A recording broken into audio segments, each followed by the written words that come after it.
हमारा पड़ोसी देश चीन क्यों कर रहा है मोर की खेती? कहाँ जा रहे हैं चीन की फैक्ट्रियों में पनपे दर्जनों मोर? और कैसे सिर्फ मोर पालकर चीन हर साल कमा रहा है करोड़ों रुपए? जी हाँ दोस्तों, हम बात कर रहे हैं भारत के राष्ट्रीय पक्षी मोर यानी पीकॉक की, जिसे हमारे देश में काफी महत्वपूर्ण दर्जा दिया गया है। हालांकि तेजी से घट रहे जंगलों की वजह से पूरी दुनिया में मोर कहीं गायब ही हो चुके हैं और भारत के जंगलों में भी मोर दिखना काफी दुर्लभ है। लेकिन चीन ने हजारों की संख्या में पीकॉक्स को अपने बर्ड फार्म में छिपा रखा है और इन बेजुबान पक्षियों के व्यापार से उसने हजारों करोड़ों का साम्राज्य खड़ा कर दिया है। इस वक्त दुनिया भर में चीन की तरफ से मोर और मोर पंख सप्लाई किए जा रहे हैं, जिससे चीन मालामाल हो रहा है। लेकिन भारत के राष्ट्रीय पक्षी को चार दीवारी में बंद करके रखने के पीछे क्या चीन का कोई काला मंसूबा है?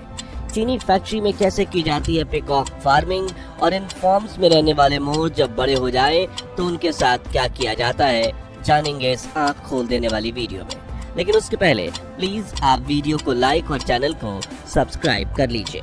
दोस्तों, जब भी प्रकृति के नियमों से छेड़छाड़ करने की बात आती है तो दुनिया की सोच जहां खत्म होती है वहां से चीन की सोच शुरू होती है। जैसे कि आज चीन में सांपों की ब्रीडिंग करने वाले स्नेक फार्म्स, करोड़ों रेशम के कीड़ों की ब्रीडिंग करने के लिए वर्म फार्म्स, पोल्ट्री फार्म्स, नकली अंडे बनाने की फैक्ट्रीज और ना जाने कितने एनिमल्स ब्रीडिंग फार्म्स मौजूद हैं। इतना ही नहीं, चीन ने 1960 में 100 करोड़ गौरैया चिड़ियों को मार दिया था। तब से पूरी दुनिया में ये चिड़िया विलुप्त होने की कगार पर पहुंच चुकी है और हाल ही में चीन अपने रेगिस्तान में 12 लाख खरगोश को मरने के लिए छोड़ चुका है। और अब चीन के जिस सीक्रेट बिजनेस से पर्दा उठा है उसके बारे में जानकर पूरी दुनिया के पैरों तले जमीन खिसक गई है। हम बात कर रहे हैं पीकॉक फार्मिंग की। आसान शब्दों में कहें तो मोर पकड़कर उन्हें चार दीवारों में कैद करना, उनसे ब्रीडिंग करवा कर मोर पैदा करवाना। लेकिन चीन के किसान पीकॉक फार्मिंग क्यों कर रहे हैं, चलिए जानते हैं। दोस्तों, सदियों से अपने अद्भुत पंखों के लिए मशहूर मोर जब बारिश में अपने पंख फैलाकर नाचते हैं तो देखने वाला व्यक्ति मंत्रमुग्ध हो जाता है। मोर पंख इतने खूबसूरत होते हैं कि आज तक हजारों फैक्ट्रीज में उनकी रेप्लिका यानी कृत्रिम नकल बनाने की कोशिश की गई, लेकिन कोई फैक्ट्रीज में सफल नहीं हो पाई। और यही बात पीकॉक फेदर्स को रेयर बनाती है।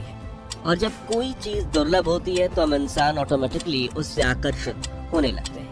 इसलिए पिछले कुछ दशकों में मोर पंख को कलेक्ट करना इंसानों के लिए ऐसी ख्वाहिश बन गई है जिसकी कोई कीमत नहीं लगाई जा सकती। इन पंखों का इस्तेमाल खास तौर पर प्रीमियम होम डेकोर में किया जा रहा है। इसके अलावा मोर पंख को लकी चार्म भी कहा जाता है। भारत में वास्तु शास्त्र और चीन में फेंग शुई विद्या में भी कहा गया है कि मोर पंख घर में रखने से किस्मत चमकती है और नेगेटिव एनर्जी दूर रहती है। इसलिए मोर पंख का एक अलग ही महत्व है। अब वैसे तो मोर कुदरती रूप से अपने पंख झाड़ते हैं और कई बार इनके पंख टूट कर गिर जाते हैं, जिन्हें कई किसान सालों से जंगल में घूम घूम कर इकट्ठा करते थे और बेचते थे। लेकिन जब से जंगल कटने की वजह से मोरों की संख्या कम होने लगी है, मोर पंख मिलना उतना ही दुर्लभ हो गया है जितना किसी खजाने को ढूंढना।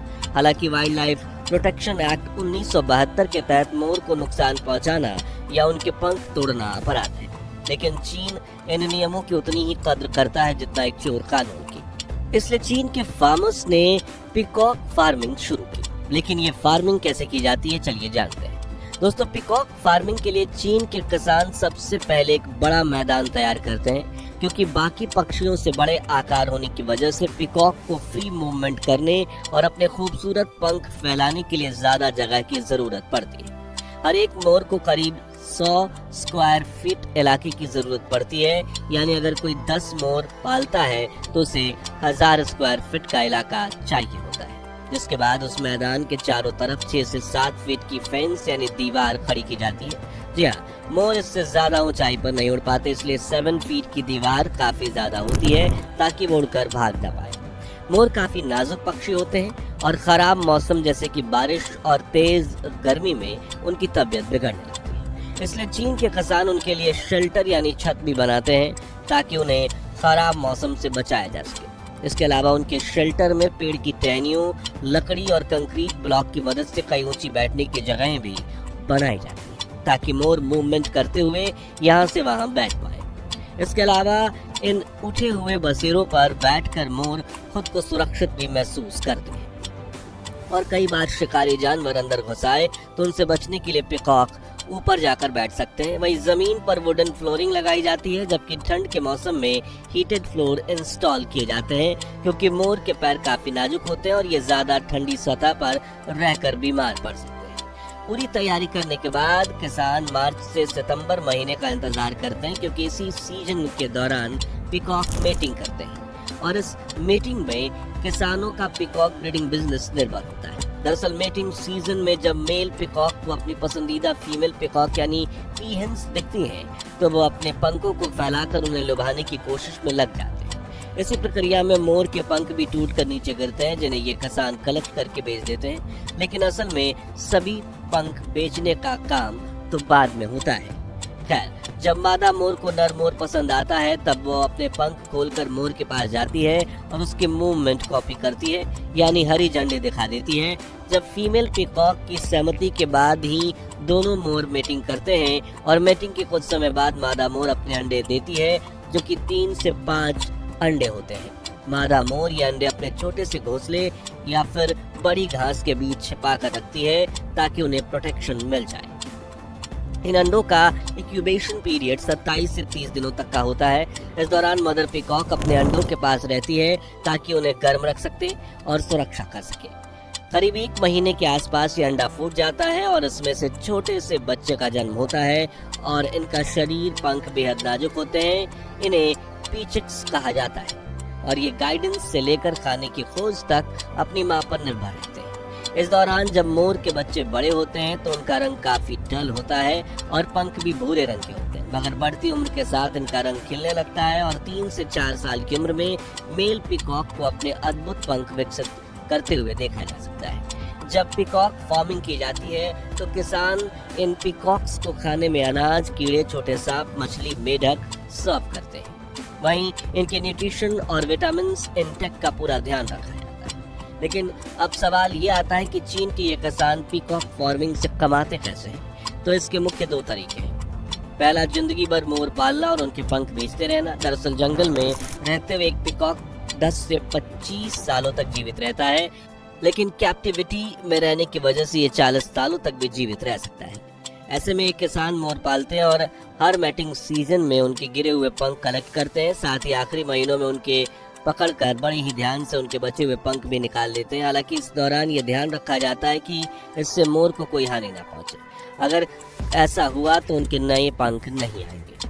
फिर भी इन पंखों को इंटरनेशनल मार्केट में महंगे दामों में बेच दिया जाता है, जिनका इस्तेमाल इंटीरियर डिजाइन, फैशन और कई फील्ड्स में होता है। दूसरा तरीका है मोर बेचना। जब मोर के चूजे का जन्म होता है तो उसे अगले 3 सालों तक उसकी मां के साथ रहने दिया जाता है। फिर जब उसके सभी पंख विकसित हो जाते हैं तो ये किसान उसे बेच देते हैं। फिर आगे दूसरे किसान उन्हें पालते हैं या फिर उनके पंख निकाल कर बेच देते हैं और मारकर मीट भी बेचते हैं। दरअसल मुर्गी और बतख की तरह मोर का मीट भी मांस मार्केट में नहीं बिकता, लेकिन कुछ शौकीन लोग पीकॉक मीट खाना पसंद करते हैं। हालांकि ये काफी दुर्लभ होता है और खुशकिस्मती से इन पक्षियों को जल्दी नहीं मारा जाता, लेकिन हाँ, उन्हें जिंदगी भर पिंजरे में जरूर रखा जाता है और उनके अद्भुत पंखों को निकाल कर बेचा जाता है। आखिर में आपको बता दें कि पीकॉक फार्मिंग बिजनेस आज के समय में चीन और बांग्लादेश जैसे देशों में काफी चलन में है। तो आज के लिए बस इतना ही। क्या चीन में हो रही स्नेक फार्मिंग, पोल्ट्री फार्मिंग और वर्म फार्मिंग और पीकॉक फार्मिंग के खिलाफ अंतर्राष्ट्रीय संगठनों को आवाज उठानी चाहिए या नहीं? और क्या किसी भी देश में एनिमल फार्मिंग लीगल होनी चाहिए या बैन? अपना ओपिनियन हमें कमेंट्स में जरूर बताएं। उम्मीद है आपको ये वीडियो अच्छी लगी होगी, तो हाँ, इसे लाइक और शेयर जरूर कीजिए और ऐसी रोचक वीडियोस के लिए हमारे चैनल को सब्सक्राइब करके पास वाली घंटी जरूर बजा दीजिए।